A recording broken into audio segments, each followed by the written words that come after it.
Tara Horn here from Simpleday, and I'm on a mission to make productivity simple using Monday.com. Today, I wanted to share with you how you can move boards or folders to another Monday.com account. In order to do this, there's two conditions that must be met. Number one, you must use the same email address for both accounts. So both accounts need to be under the same email address. Number two is you need to be an admin of both of those accounts.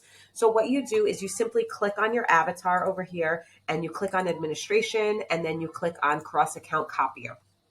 And you then need to select a folder. So if you have a lot of boards that you want to transfer, make sure that you put them all into one folder. So you don't need to do this a number of times. So in this example, let's say I want to transfer these 4 CRM boards. So I would just click on them. Down here in your destination account, I just enter in the URL of where I want to send it to. And this continue button is just going to turn blue.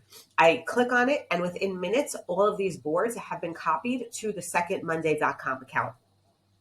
Thanks for joining me today. If you enjoyed this video, click the like button below. If you have not subscribed yet, feel free to subscribe below.